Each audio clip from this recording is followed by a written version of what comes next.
Regenerative agriculture, to me, is really one strategy that captures many sustainable practices as it relates to land management, but really comes at it from the lens of soil conservation with a focus on building soil health and structure.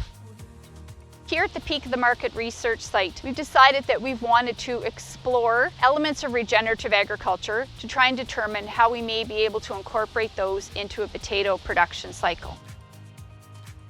Crop rotation is a practice where you rotate the different crops that you're growing on a particular piece of land within a certain sequence of years. The theory of having a diverse polycrop as part of the rotation is really because of the diversity that it brings into the soil, both with the different biology that will be present and developing in those root systems, but also from just the physical structure of the root system and the activity that those will have as they're growing down in through the soil and trying to help build that soil structure. I started thinking about integrating cattle into a potato production system last year when a couple of the growers who are part of Peak of the Market started to do this on their own farms because they're very interested in looking at how they could start to incorporate regenerative agricultural practices into a potato production system.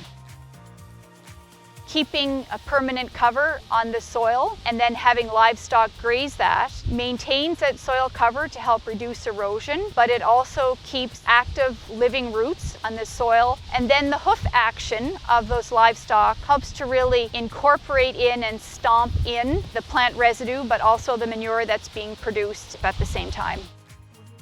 We're very early into this exploration, but so far we've certainly been very happy to see how well the cover crop has established and how well the cattle seem to be doing in this setup of rotational grazing.